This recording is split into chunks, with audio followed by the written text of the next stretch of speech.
Ladies and gentlemen, welcome to the closing session of ZJLF at the British Library Knowledge Centre Theatre. We are delighted to introduce The Theft of the Raj, the British Empire in India. Please ensure your phones are on silent and there is no flash photography allowed in the venue. Please welcome Dr. Nilanjan Sarkar, Deputy Director of the South Asia Centre. These lights are in my eyes. Are they? Okay, you just saw that.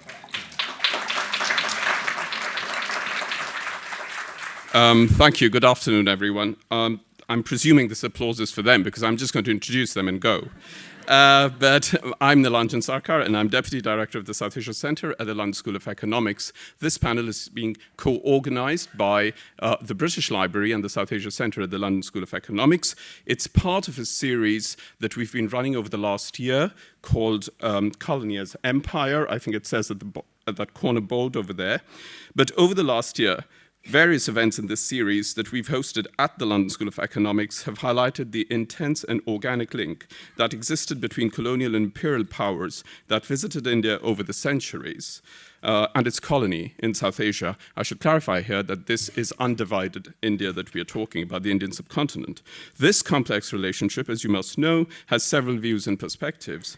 The events in this series therefore consciously look to reposition the colony as an integral part of the history of the empire, and not as a history unfolding out there, especially in this year 2017, which marks the 70th years of the independence of two countries in the subcontinent.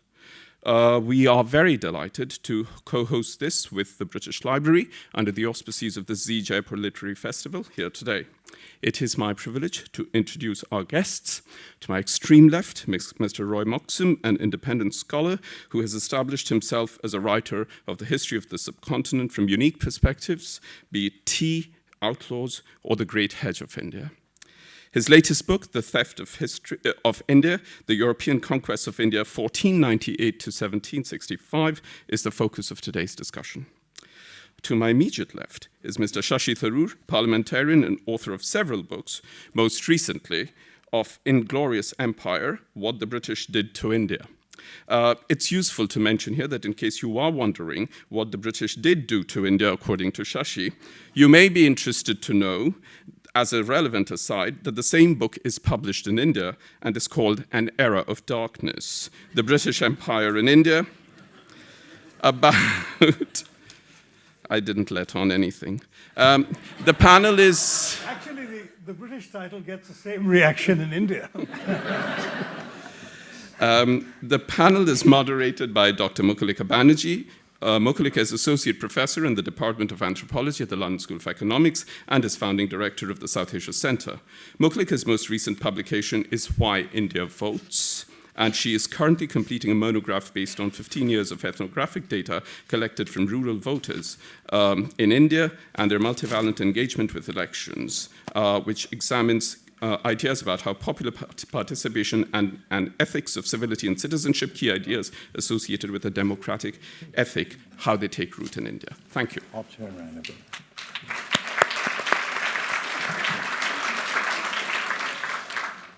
Thank you, Nilanjan.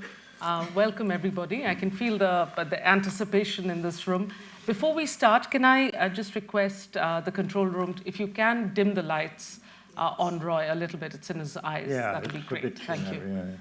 Yeah, thank you very much. I know you're not here to... I'm really going to take my role as moderator quite seriously. I know you want to hear these two gentlemen here, and they have these wonderful two books that have come out.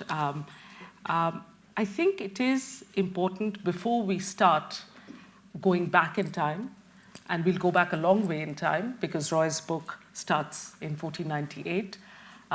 We are, all of us in some ways, engaged with contemporary India in our own ways, reading the news, consuming it, thinking about it, discussions. That's what JLF is about. The South Asia Centre at LSE does this. And what I think at the back of our minds must inform this discussion about the past is what we are doing with the present. And the news today, I think all our social media feeds are full of an image of a man who was murdered yesterday in Jharkhand, begging for mercy. This is the India that we own and have created and are managing and shaping And that, how we are doing that, what we are doing with our independent India that we are celebrating the 70th birthday of, is something I think that should inform these discussions as we talk about the past as well. And I think it'll be, Shashi is of course a parliamentarian, and therefore contemporary politics informs a lot of these discussions of history. That's what history is about. And Roy, some of you may know, and some of you, I hope some of you read The Great Hedge of India, which I read when it came out, and is an absolutely delightful read. But Roy's had a very long engagement with India, spending lots of time living in India. A great personal friend of Phulan Devi's, has traveled in various parts of India and has made friendships. So I think the discussion of the past is very much, in various different ways, between the two writers, shaped by an engagement with the present. And I think that's going to come out in our discussions. There's a wonderful quote in Shashi's book which makes the connection with LSE, which of course is co-curating this with ZJLF and the British Library. There's a quote by George Bernard Shaw in your book. And Shaw, of course, as some of you will know, was one of the 4 founders of the London School of Economics. And it says, he says, when an Englishman wants something, he never publicly admits to his wanting it. Instead, his want is expressed as in quotes, a burning conviction that it is his moral and religious duty to conquer those who possess the thing he wants, unquote. So this idea, I think the fact that it says Englishman absolves one of the co-directors of JLF. No doubt this is going to be used by him in his defense, but that again is an interesting conversation, the dynamics between the different aspects or different parts of Britain. Could we have had the empire without the Scots, in fact? And probably a lot of people would say no. What I have requested our guests to do is some of you, I think Shashi's book, how many of you own a copy of Shashi's book? And how many of you have actually read it? How many of you don't own the book and have read it? That's really heroic. And there is somebody, fantastic. I think Shashi, you owe her a copy in that case. We've talked about Shashi's book in London at various forums. In fact, we had a conversation at LSE. But I think the reason for putting these two things together was, of course, the periodization is one thing. And that's why we will start with Roy, whose book, The European Conquests of India, 1498 to 1765. And then Shashi brings it up really right up into the contemporary, addressing things. Should we have a campaign for the Jallianwala Bagh centenary, for instance, and so on. That's one. But secondly, I think it is worth noting that this is historical research done in a particular manner and written in a style that makes it accessible to anybody who reads English. And I think that is the real joy, it's a real merit of having books that you can rely on the evidence that it's based on. It's properly researched and made accessible. It is something that academics try to do, sometimes succeed, not very often, but having these books in the public space is so important. So I'm going to invite Roy to talk about his book for about 10 minutes, so you hear what the nub of the argument is. He has some fantastic stories of individuals in the book, and I hope you will tell us at least one of them. And I know one of the characters, you've written a whole novel about her, in her voice. And Shashi, you'll do the same straight after. We'll see if there are questions you want to ask each other, and then we'll start taking questions quite early, because I can imagine this audience will have questions. So over to you, Roy. All right. What I might do, I'm starting off with the Portuguese, and just to give you an idea of what it was like. I mean, Vasco da Gama arrived in 1498 in Calicut. Now, Calicut was probably the major entrepot running down that coast, and there was any amount of ships were coming in from Arabia and other places, picking up stuff in Calicut and taking it off.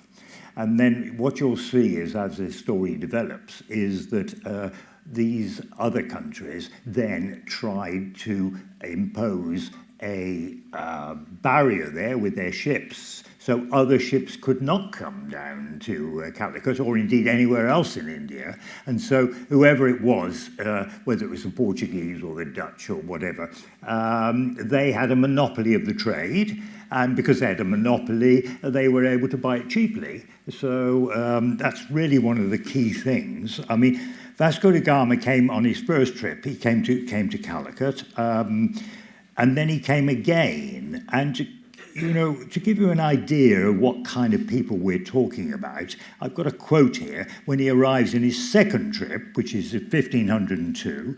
And one of the people on his ship has written about what happened. And he says, "We took a ship from Mecca."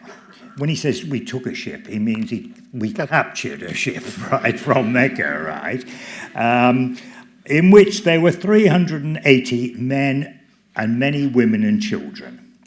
And we took from it fully 12,000 ducats, with goods worth at least another 10,000. Then we burned the ship and all the people on board with gunpowder. So, that's the kind of start of the Portuguese thing. And, he originally come to, as I say, to Calicut, and then, which was this peaceful haven. And then 2 years later, they'd come back. They'd captured any ships going into there, slaughtered their crews, turned their cannon on Calicut, destroyed all its houses, killed its inhabitants, and the Portuguese terror had started. And the Portuguese, they actually took very little land in India. I mean, they've got Goa, obviously, but they didn't make. But what they did do was build a lot of forts. In fact, they probably built too many forts because, the population of Portugal at this time was really very small. People don't realize this. It was only 1 million people. And slightly later in the narrative, they've also got to think then about, they've got Brazil as well. So, finding enough troops and people to go to all these places, it was a severe strain, and ultimately that proved impossible, really, to maintain. But it is amazing that a country with such a small population should do that, really. So, and they ruled right through, for 100 years or something without any competition because they were in charge of the seas. They had the most powerful navy in the world. Well, they didn't have, actually, the Spaniards had another navy which was powerful, but the Pope had divided the world into two spheres of influence, and one sphere of influence was to go to Spain, and the other half would go to Portugal. So they would never be fighting against each other. That was the kind of thinking there, So then they raped and pillaged and burned their way through Gujarat and various other places. But, basically they were only really, it was on the sea, they dominated the whole situation, and they had guns which no one else could match. So this enabled them to control India. But what really happened then was that in about 1600 or whatever, the Dutch then managed to build up a navy which was much bigger than the Portuguese, and eventually they destroyed the Portuguese. I mean, they had a massive navy.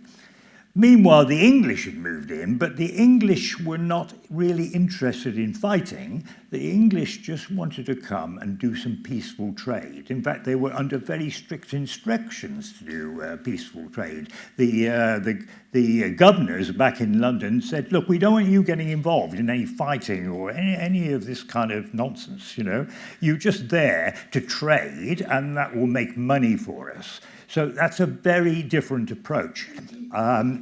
You'll see that later things rather changed in that respect, So that was really the situation, and there were various other people. The Danes arrived in about 1620, but because of wars in Europe, which they were involved in, they never really managed to do very much, actually.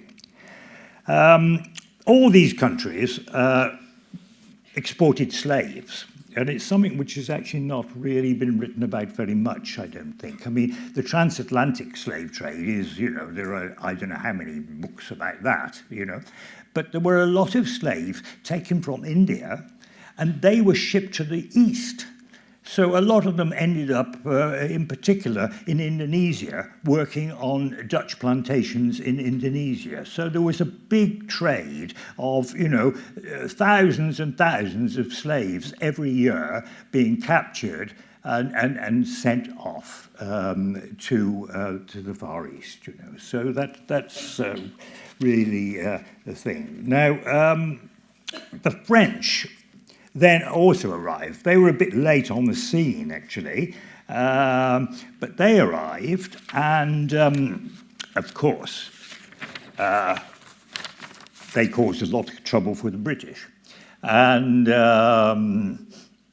really, I would say that it was only the French arriving which ended up with the British conquering India, because what actually happened was that there were these there was wars going on in Europe between the British and the French.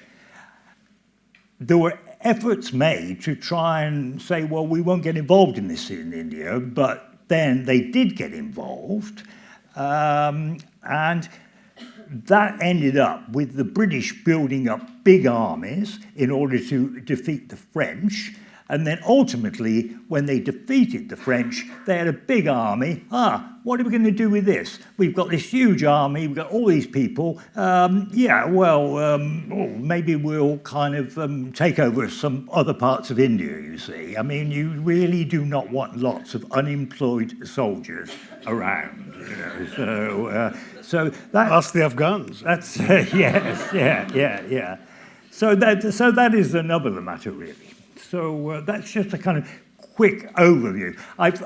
There's chapters in this book on the Portuguese, there's chapters on the Dutch, there's chapters on the Danes, there's chapters on the French, and then ends up with a chapter on the British, but only up to Clive, and I'm making no judgments about whether the Raj as altogether was good or bad. I'll leave that for Shashi.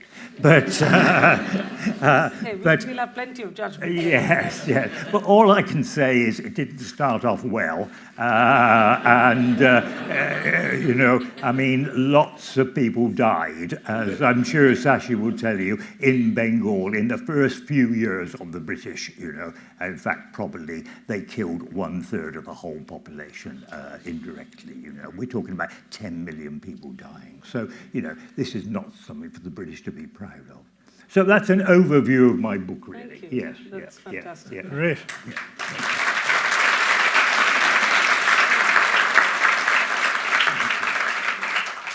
Well, I thought I'll jump right from there because I wanted to quote Roy when he said he wasn't passing any judgments. Page 234, which is the second last page of his book. He says, it seems likely that in the first 13 years of British rule, more harm was done to the people of India than by all the other European invaders of the centuries before. And that's essentially the curtain raiser, as it were. Yes. The curtain raiser for my own book, which essentially makes the point, which is implicit, I think, in Roy's as well, that this was an incredibly rich, prosperous, and sophisticated economy. According to the historian Angus Madison, it was the richest country in the world up to 1700, going back to the days of the Roman Empire. It contributed 27% of global GDP at that time. By comparison, today the US is about 23% of global GDP. The revenues of the Mughal Emperor Aurangzeb in 1700 exceeded those of all the crowned heads of Europe put together, including Louis and Versailles, including the people in Buckingham Palace, the whole lot. His revenues alone dwarf the entire continent of Europe. But this rich and prosperous country was reduced in a couple of centuries of British loot, pillage, and depredation into a poster child for poverty, destitution, disease, and illiteracy. And the saga of this is the saga of what the British did to India. So what I've tried to do in my book, and I'm afraid 10 minutes isn't enough to do justice to it, I really will skim the surface of the argument, is I've tried, first of all, to chart descriptively, pretty much picking up from where... Is the mic not good enough? It's sort of coming and going a little bit. But... Is this better? All right. So I pick up roughly from where Roy left off to describe the way in which the British destroyed or deindustrialized India, destroying, for example, the flourishing textile industry, which had not just flourished for 2,000 years, but was at that point the leading textile industry in the world, as well as the leading exporter of textiles in the world, and not just any old cloth, but extremely fine cottons, linens, and muslins, the famous Dhaka gauzes, light as woven air, it was said, so fine that they could be pulled through, an entire sari could be pulled through a ring. In fact, there's written documentary evidence of British shopkeepers in the late 17th and 18th centuries trying to pass off shoddy European-made goods as made in India, because made in India was the hallmark of extremely high-quality textiles. And in any case, that was completely destroyed. The looms were smashed. In at least one episode recounted by a Dutch contemporary, challenged by British historians, I will concede, the thumbs of weavers were cut off, so they couldn't weave again. But there is no question that Murshidabad and Dhaka, the two big centers in eastern Bengal of textile production, were depopulated as a result of the deindustrialization, large numbers of people flocking to the land because they could no longer practice their trade. And so it goes, shipbuilding, steel. Steel, it's very interesting, you know, Indians had the earliest steel technology in the world. The Arabs came and learned it from here and from India and made what was called Damascus steel. And when the East India Company soldiers killed Indians in their early battles, they always made it a point to dismount and steal the Indian swords, because the swords are made of a finer steel than any available in Europe. But all of this steel was destroyed, shipbuilding was destroyed. But in addition to the deindustrialization of the country, there was also rapacious taxation. Again, extensively documented, and we owe a lot to the moralistic but passionate impeachment of Warren Hastings in the late 18th century, when there was excruciating detail given about the tortures inflicted upon people who couldn't pay the taxes, which sometimes were as high as 95% of the crop. There were horrendous amounts drawn from people. I'm not suggesting that there wasn't some rapacity in the past as well, in the days of the Mughal Empire, but the traditional cultural practice in India was always that, for example, if there was a drought, then taxes were either not levied or dramatically reduced. If there was a marriage in the peasant's family or a death in the family, taxes weren't levied. There was always this kind of adjustment.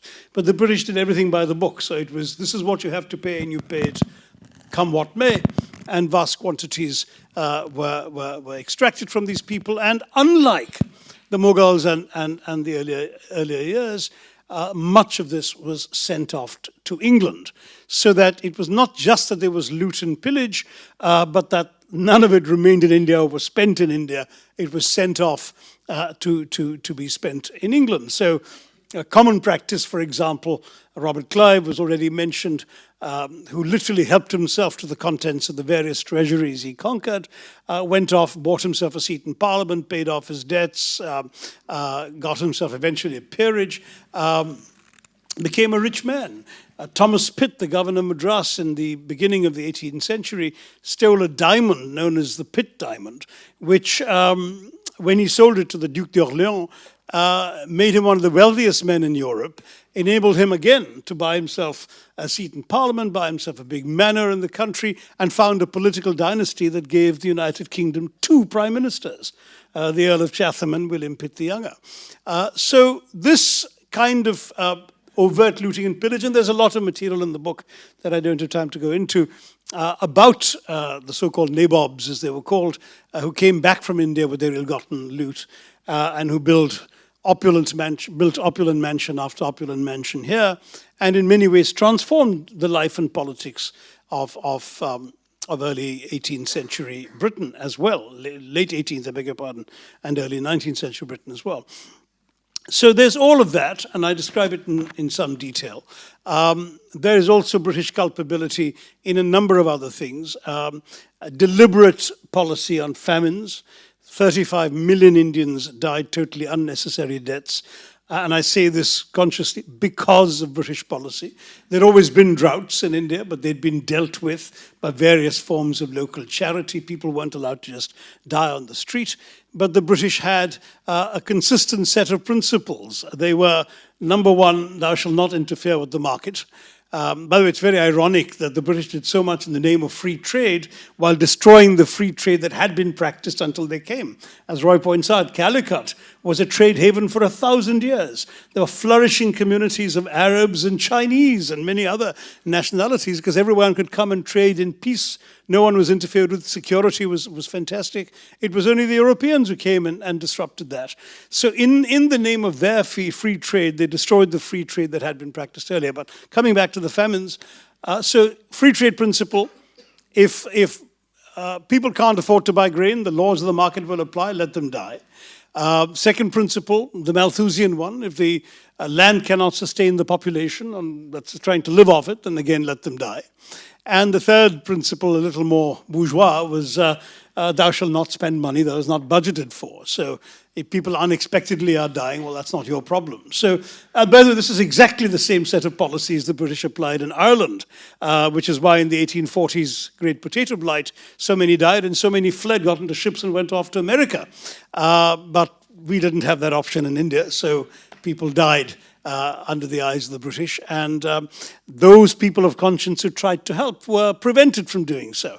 I have one anecdote in the book about Mr. McMinn, a suspiciously Irish name, who was warned by the British that his attempts to help a man starving in front of him would result in his deportation back to the British Isles if he continued. So that was the kind of approach, and I've obviously borrowed extensively with appropriate citations from other people's scholarship and research in all of this. So there's a long catalogue of indictments. I'm restraining myself from describing Winston Churchill's appalling conduct in what became known as the Great Bengal Famine, but I'll be happy to answer questions about it. I'm sorry?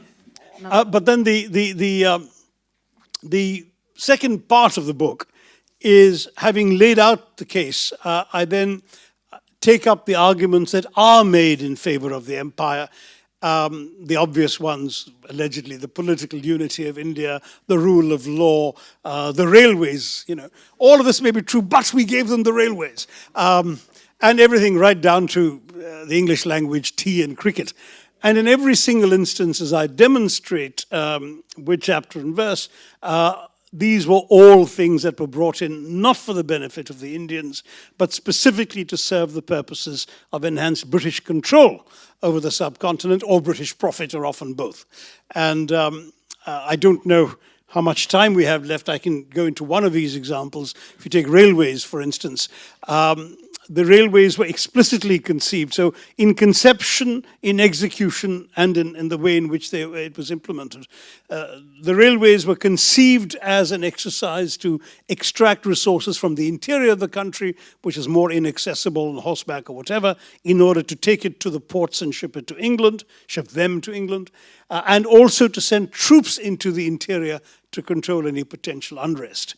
When the railways were then to be built, it was ensured that it would be paid for entirely out of Indian taxes, but investments came in from English investors who then made a guaranteed profit. The single most profitable investment you could make on the London Stock Exchange between the late 1840s and the mid-1870s was in guaranteed Indian Railway securities, which offered returns double the highest paying British government treasury securities at that time. And because the interest was guaranteed, because somebody else was paying for it, the Indians were, they spent money handsomely. In fact, each mile of Indian railway when it was built, cost 9 times the same mile being built in the US or Canada at the same time. So it was a gigantic colonial scam. It was called private profit at public risk, except the public risk was all Indian and the private profit was all English or British. Having built the railways, they then ran it as a completely racist enterprise. So that right up to the First World War, every single position of consequence except the most menial, from station masters to ticket collectors to the chairman of the railway board, had to be an Englishman, had to be a European, other whites were acceptable. It was only when the First World War killed a whole lot of them and there was a sudden shortage of able-bodied white men to do this work that they started looking for Indians to do some of these things, and they hired Anglo-Indians, the Indian Eurasians, whose identification with railways began around then, and so on. But again, I go into much more detail about that. When people talk about the railways being a boon for moving people around, the fact remains that when these third-class railway carriages with wooden slats for benches on which Indians were to travel were attached to these trains, the Indian passengers paid the highest passenger rates in the world, whereas British companies paid the lowest freight rates in the world to use the railways. It was only after independence that whatever railway lines were constructed to serve the interests of the public, that passenger rates are now the lowest in the world, and freight rates, sadly, so high that many of our Indian companies are shipping their goods by lorry on the congested highways of India. So we've gone too far to the other extreme. But the fact is, at least after independence, the railways were turned around to serve Indian interests, which they were not before independence. I'm going to stop there simply because I think I've done my 10 minutes, but there's obviously a lot more detail in the book, and I'll be very happy to respond to questions that you may have. Thank you. Thank you, Shashi.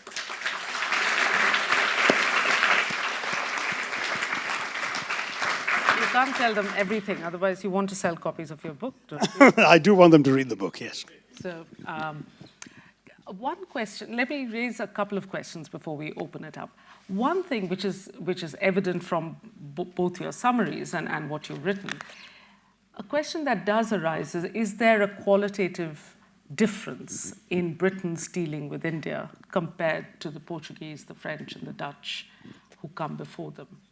Is there a different texture of engagement which is noticeable? What is noticeable, and of course historians have written about this, that the European engagement in trade marked a complete departure to the way trade was conducted before they came in, right? So they changed the terms of trade in so many different ways. Gunpowder plays a very important role in it. That's one question. The second, which I think, Roy, it'll be great to hear from you, but Shashi, you can address it too. The second question, which is more provocative, partly because to take your argument forward, and once we are able to sort of go beyond the anger, is to whether the British story, given it's a much longer period of time, what is happening? Your account at the moment, India aims to have 10% growth. At any point, we want 10% growth and above, right? So 6, 7, whatever. But we also know the reality of that growth is that most people at the bottom don't feel the benefits of it. No. So when we talk about India being this very strong economy, how much of it was felt at the bottom? Is this a top-heavy elite that enjoys the wealth, which of course shows up in some of the reports that the people you quote are writing letters back to Europe? That's one thing. So, what kind of strong economy is India? Is it a fair society? And secondly, is there a more textured account of the empire possible, where we can see a variety of voices which come out in some moments? Hastings' impeachment is a fantastic one. So the debate actually that happens in Britain is a very interesting one. Dyer is another one. And you see what wins in the end, but the fact that there is a plurality of opinions about the pillage, about the violence, about the complete and utter exploitation makes the story a little bit more interesting, doesn't it? So it'll be great if you can talk about that a little bit. But Roy, do you want to talk about the difference between the Europeans and the British a little bit, or isn't there one? Well, I don't know if there's any great difference. I mean, I don't know who said it, but I mean, somebody said no country conquers another in order to benefit that country's inhabitants. I mean, that's the way it is, and it's the way it's always been. And I can assure you that when the dreaded French arrived in England with William the Conqueror, I mean, they weren't coming here to do us good at all, they were doing it for themselves. And I think that's the same with all these things. It would be naive to imagine that anybody would do anything else, actually. Yeah. Right. I mean, I'd simply chip in that as your own book demonstrates, the Portuguese were probably far crueler. At the beginning, they would gratuitously attack and kill and maim. Yeah. Thereafter, of course, all the Europeans did it, but probably there were, purely in terms of the violence inflicted, there was a different order of magnitude when the Europeans came, and unprovoked violence in particular. Yeah. The second thing was that Indians, and I speak particularly from the perspective of southern India, Kerala, which had historically been open for trade for a couple of thousand years, were used to people of various backgrounds coming and trading in peace. What was new was people coming with guns and imposing their terms of trade, as it were, at the point of a gun. That was a European innovation, and we'd had Arabs and Chinese and Moors and God knows who else coming to Kerala literally for 2,000 years without disturbing anybody else, and none had committed violence, none had violence committed upon them. They were encouraged to come and trade. So that was another departure.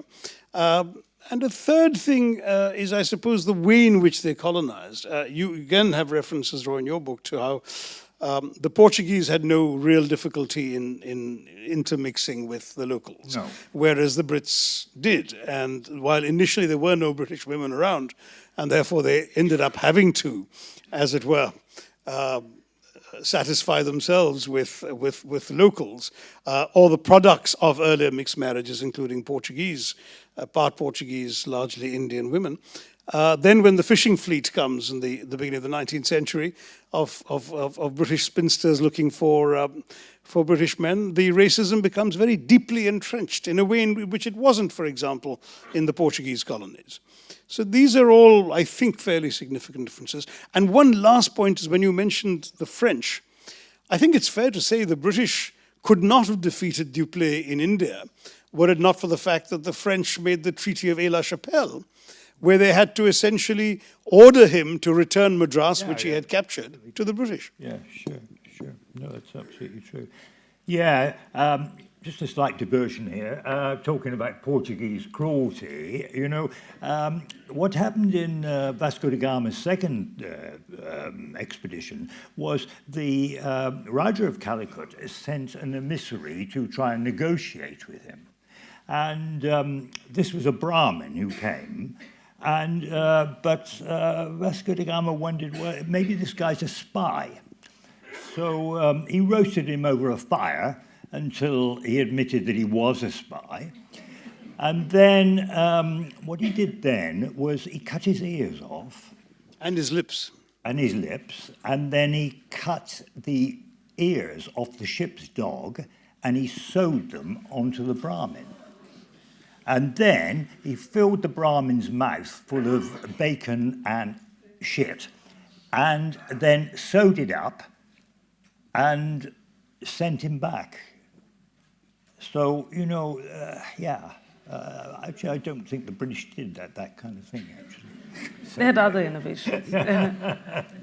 Were you going to answer my question about... Sorry, what was your question to me? Because I was too captivated by your question. You didn't hear my long question? No, I did. Just remind me in one sentence. A more textured account of 300 years of multiplicity of British opinion? Yeah, I mean, look, sure. I mean, obviously, there were a number of impacts of British rule in India, which we're all living with, including the language in which we're speaking about all of this.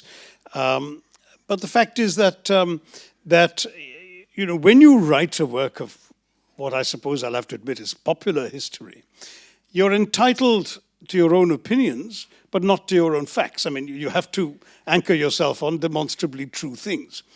that doesn't prevent another writer from picking up other demonstrably true things and constructing a totally different narrative. And I'm very happy to accept that other narratives are possible. This is mine. I thought it was necessary, particularly because in the first decade of the 21st century, there's been so much of rather blatant revisionism about empire, with Neil Ferguson writing about how it laid the foundations for globalization and how it was a jolly good thing with a capital J, capital G, and a capital T. Lawrence James talking about how it was the British Empire was the single greatest experiment in benign altruism in all of human history, which wants to make you choke, but after a while you say, no, the empire can write back. And that's what I've tried to do is to write back. I have to say, as an academic who's taught in British universities for the last 24 years, the irony of this debate is entirely lost on anyone under the age of 60 in this country, because simply children are not taught the story of the British Empire in their history curriculum. So there is actually no engagement with this story by the mainstream population of Britain at all. The week my book came out in India, a Pakistani journalist wrote an article in The Guardian saying she'd raised 2 kids who had been to one of the best public schools in London. They'd done A-levels in history and they hadn't learned a word of colonial history. That is basically the actual reality of the way in which historical amnesia has triumphed in Britain.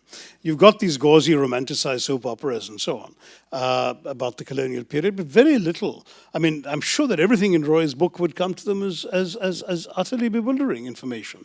And so the truth is that people often ask me, so what's the point of all this? It's 70 years ago, the Brits have left, who cares anymore? My answer first of all to young Indians is, well, if you don't know where you've come from, how will you appreciate where you're going? But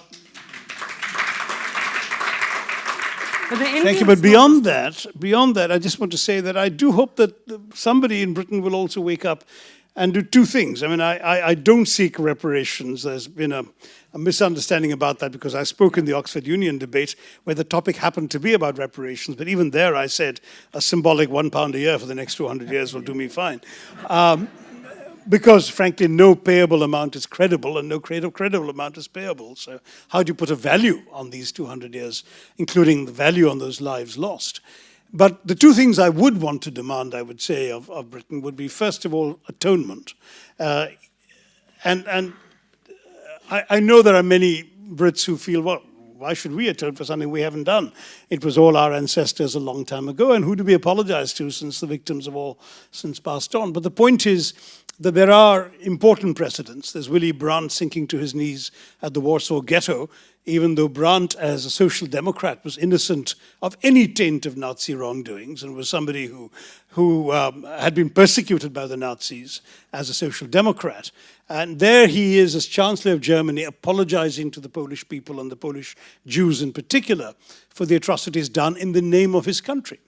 And the other example is Justin Trudeau last year in Canada, apologizing in the Canadian Parliament to the people of India for the Komagata Maru incident 102 years earlier, in which a Japanese ship with Indian refugees was turned away at gunpoint from the port of Vancouver, and many of the people on board, most of them, either perished on the high seas or met a grisly end at British hands afterwards. And again, Trudeau could well have said the same things, why should I do it, nothing to do with me, but he felt it necessary and it was a fine gesture.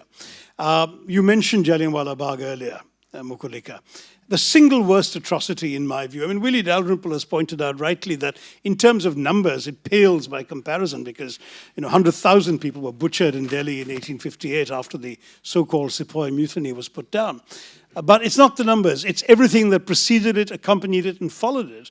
It is the fact that the British broke their promises which had elicited Indian support during the First World War for the British war effort, in which India supplied not only 1.3 million soldiers to fight for the Brits, and 80,000 of whom died, and another 78,000 were wounded and severely crippled for life. But apart from all of that, India also supplied treasure, money, vehicles, pack animals, food, clothing, uniforms, all of this amounting to something like 80 million pounds sterling in today's money, and 80 billion pounds sterling in today's money to fight the war effort. And at the end of all of that, they expected, Mahatma Gandhi and others expected, that dominion status would follow. That's what they understood Britain to mean when they talked about progressively responsible self-governance. Instead of which the British actually broke their word and reimposed wartime restrictions in the draconian Rowlatt Acts. That betrayal was followed by protests across British India, particularly in Punjab.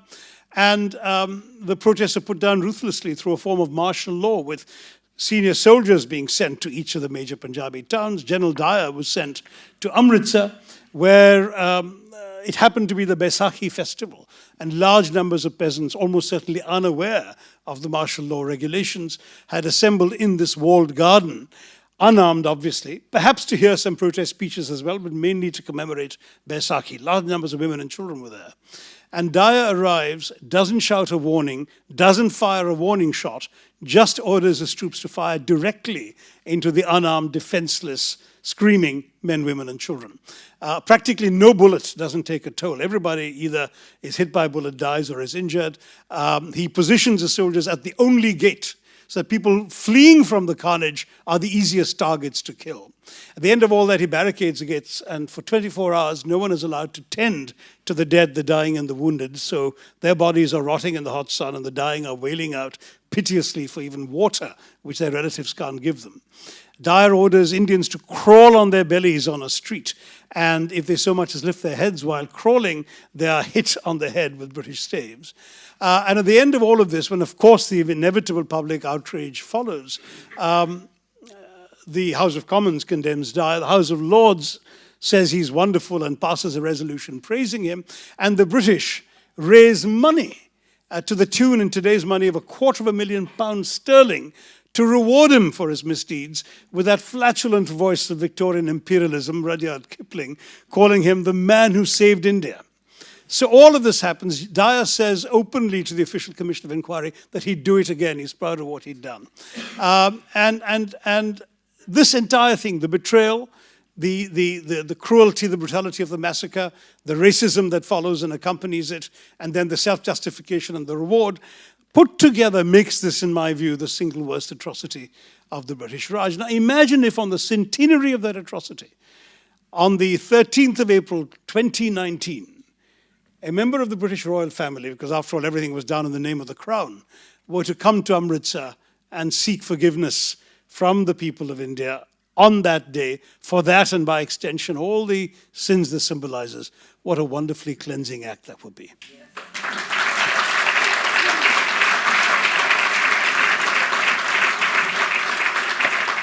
So atonement, and the other is education. Teach it in your schools, for God's sake. No, I know at university level you guys are doing a good job. It's the schools that don't. In fact, the Traders Gallery in the National Maritime Museum, it's relatively recent, about 6 or 7 years old, is definitely a very economical way to teach students about the empire. It's got a wonderful collection of paintings, of one of them being the Royal Navy and the French fighting it out in the Indian Ocean. And you really wouldn't know why they are in battle in the Indian Ocean unless you knew the story of the empire. But about the Jallianwala Bagh, I might not get a chance to say this again, but if it has to happen in 2019, we have 2 years, it's all very well to sit here and clap at the idea. I think it's going to happen only if there's a campaign. And there are people who live here in Britain who need to, I think the ownership of the campaign has to come from British friends. As much as Indians and British working together. I think that's how it's going to happen. Okay, we have less than 15 minutes for Q&A. I'm going to take 3 questions to start with. Please keep them brief. I'm sure your comments are very interesting, but please don't make them here. Just ask a short, brief question, and you can talk to the authors afterwards. So let's start with, oh, I'm looking for women. I can see only men. At the back, oh, Can you take it as I saw them? Right at the back, please. Please keep going. Third row from the back. No, here, look to your right, yeah. Great. And the next question is a gentleman just 2 rows down. Yeah, thanks. Thanks. Talk yesterday about the... Can you speak into the microphone? Yeah, I was in a very interesting talk yesterday about the South Asian treasures at the British Library, where my obvious question, and the library is going through a big digitization process. And my question is, I mean, it relates a little bit to the reparations, especially now that everything is going to be digitized. Should these documents and these manuscripts not go to their rightful owners? Especially like when I hear of things like the Akbarnama, the original manuscript being here and not being where it belongs. The response I got was, these countries do not know how to handle these things. I want these documents to be safe, but these countries are not very good at how they conserve things, which, I mean, I come from India. I know how bad a job we do at our museums, but this is about the same response or the same mentality that the British had when they were going around colonizing the world, because they said that these people don't know how to be civil, how to live, and we are just teaching them that. Okay, thank you. So what's your point of view? Thanks. Okay, gentleman in front. Can I ask about what was your best response be to the complicity of the Indian elite at the time, which is constantly raises a point, the complicity of the England, the royal family's elite. What is the best way to unpick that argument and how that extends into the current elite of India? Thank you. And if you can pass the microphone down that, over. As a working class, a British person who came from a working class family said that his forefathers were treated in a similar way. They were exploited, they were oppressed, and cruelty was committed against them. So they were saying that it was really the aristocracy and the colonialists who behaved that way, and they behaved that way with the Indians as well as with the working class British. So I'd just like your views on that. Okay. And is there a question right next to you? Was there somebody there? No. Okay. Do you want to? Well, I'm a book and manuscript conservator, and that's what I did as a profession. And I've been around a lot of book and manuscript conservation facilities in India, and let me tell you, most of them are rubbish. I mean, really, I was unbelievable. And often, especially if it's a government institution, you can kind of arrive there and where is everybody? Oh, well, they took the day off because their grandfather died or something, but you might get 10% of the people there. I mean, it's unbelievable. The only good place I ever went to, actually, was the one in Lucknow. I mean, really, I know it's an unpalatable truth, but I having been a conservator and gone round a lot of these places, that is the way I see it, Thank you. Shashi, do you want to respond to the other? Different questions. Yeah. There are 3 different questions that have come up. So before I lose track of them, maybe I should work backwards. Working class. I beg your pardon? Working class. I was just reminding. Yeah. No, on the point of the working class, I think they're actually quite right, which is why I'm not asking them to apologize. I'm asking for the Crown or the Prime Minister or somebody from the elite to do so. In fact, Roy has a couple of quotes from European officers and bosses about the men fighting for them, and the words they use are scum and refuse and that sort of. That's how they thought of their own soldiers. Yeah. The people who were fighting for the Dutch and the English were regarded by their superior officers as scum, and they were themselves Dutch or English. So that particularly, I think, resonates with the evidence.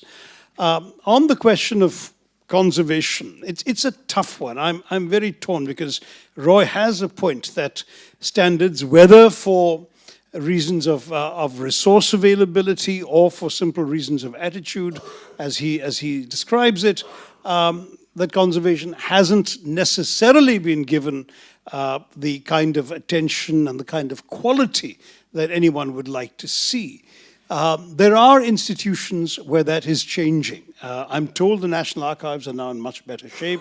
The National Museum certainly now has a museum university that is training a new generation of conservators, and surely there will be institutions that can preserve anything. But I'm sorry to say the conversation is essentially academic because nobody's going to give any of this back. When David Cameron was asked on an earlier visit to England about the Kohinoor, his answer was, it's got to stay put, I'm afraid, because if we give it back, within weeks the British Museum would be empty. I mean, the British Museum is essentially a chor bazaar. I mean, it's a crime scene. I mean,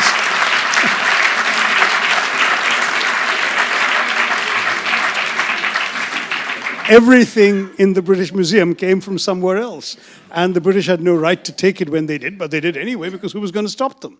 So now, given that reality, I think we have to accept that things will stay where they are. But I hope that those who possess these things will see them, if you like, as a trusteeship, as something they're preserving as part of the heritage of all of humanity, and would make it accessible to people, particularly, I would hope, people from the places of origin of these things. I'm told there's an appalling number of things sitting in basements and storage in the V&A and the British Museum, which would adorn a museum in India, and they haven't been displayed in decades. So I don't know whether it's entirely reasonable that all of these things should be out of sight of those who actually could benefit from it.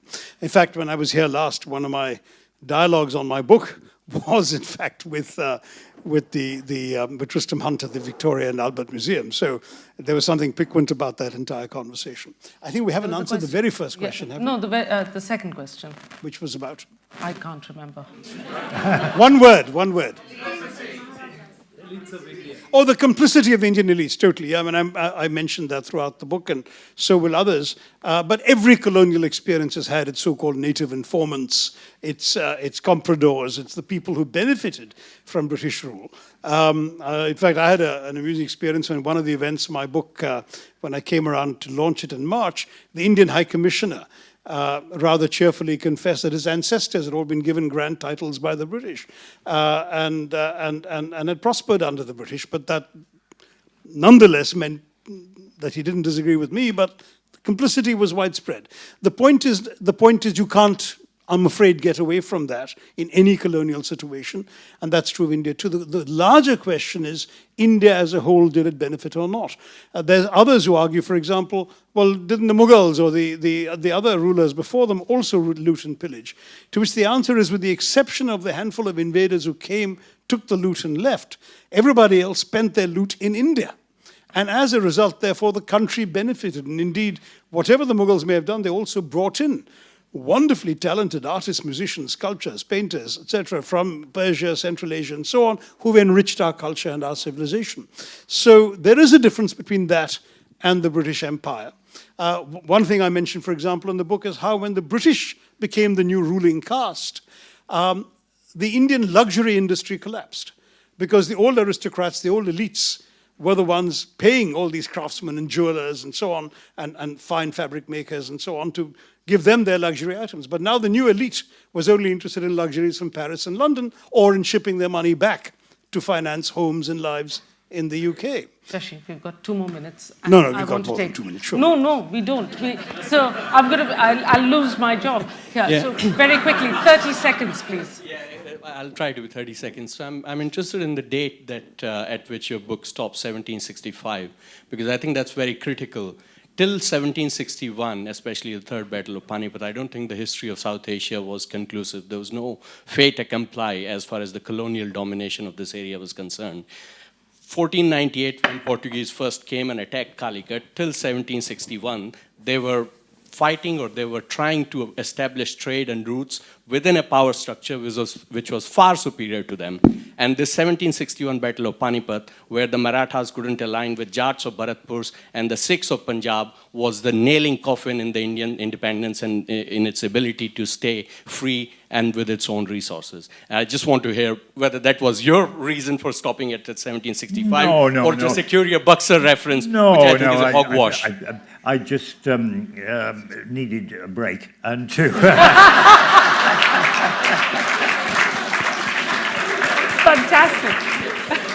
Okay, last question. Actually, he doesn't mention Panipat or Buxar, but you're right on this. Yeah. However, the period is logical in terms of the European. Can I just say something about, the fact that, a lot of people have said the biggest oppressor of Indians was other Indians. And, this is something to be borne in mind. Obviously, I'm very conscious of this because of my friendship with Pulin Devi and, what happened to people. I mean, she wasn't actually a Dalit, but she was pretty close to it, And then, it's unbelievable when you think about it. I mean, in Kerala, for example, an untouchable was not only untouchable, he was unapproachable, so could not walk within less than 65 feet of a Nair warrior or 90 feet of a Brahmin. Now, none of that was imposed by the British. And then 2 years ago, I was actually in Tamil Nadu, and I was in Madurai. And a delegation of Dalits asked to see me. And they came and told me about the terrible conditions they're living in their villages. And, this is 2 years ago, and they were saying, for example, that, they couldn't get the land which the government had promised them because, the people, the higher caste just wouldn't kind of let them have it. And then they also told me they were never allowed to walk through a village with their shoes on. They had to take them off to walk through the villages. This is 2 years ago in India. So, that also has to be thought about.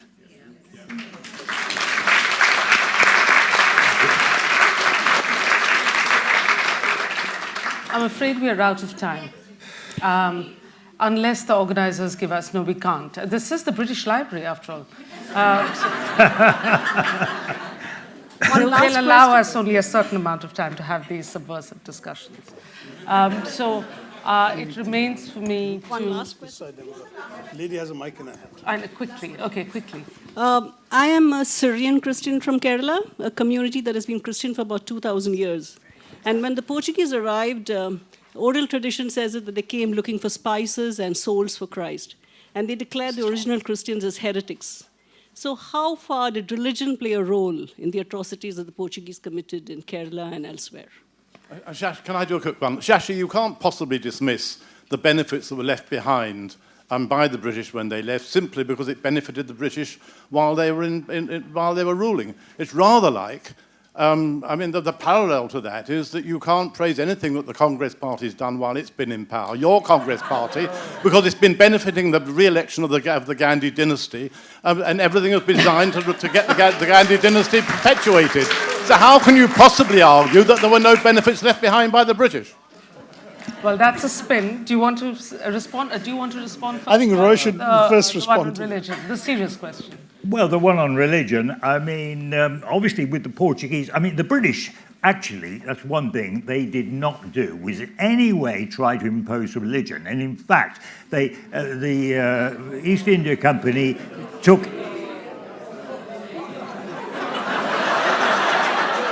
The Inquisition was going on at the time, sure. The Inquisition was going on.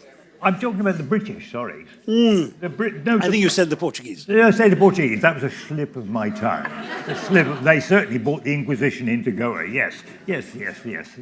No, the Portuguese were quite different in that way, really, although their main thing was to make money and to the rest of it. But I agree, they did impose religion, and they imposed rules, which meant if you didn't become a Catholic, then you would be suffering various financial penalties.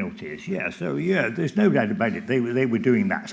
But I say, sorry, what I meant to say was the British, for a long time, it was a very strict thing. They would not get involved in religion in India. And the various Christian missionaries wanted to go out to India, and the East India Company stopped that happening. And it was only later on, when the British government took control of the East India Company, that they were allowed in.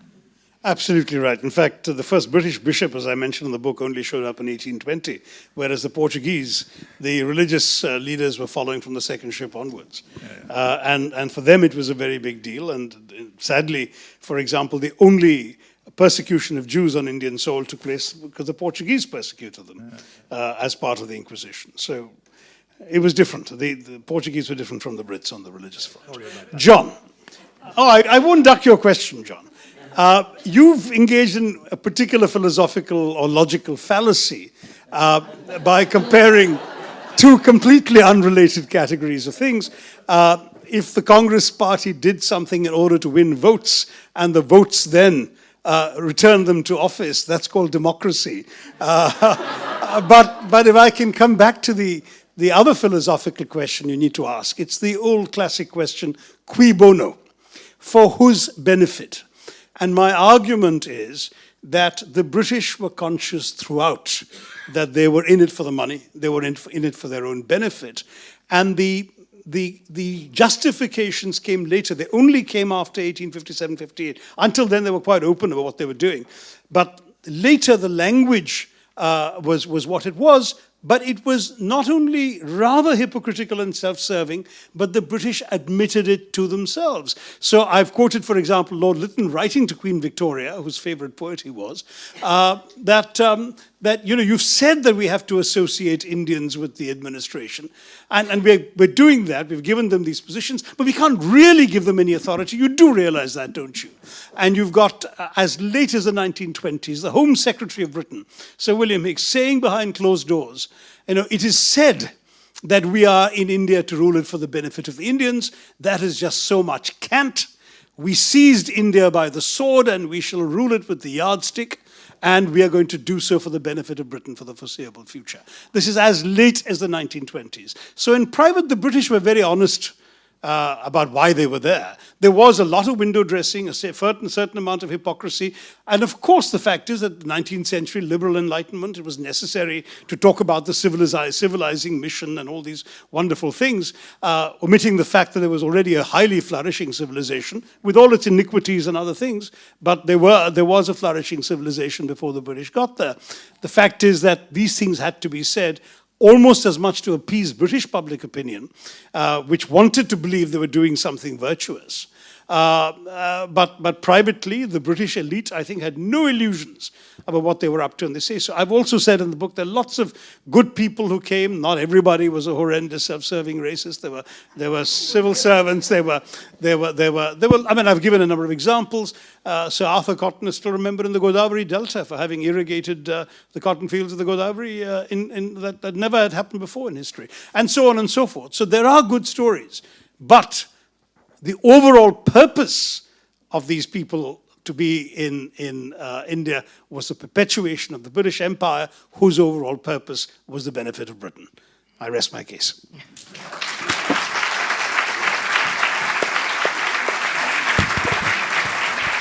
Thank you. Thank you, Roy. Moxham.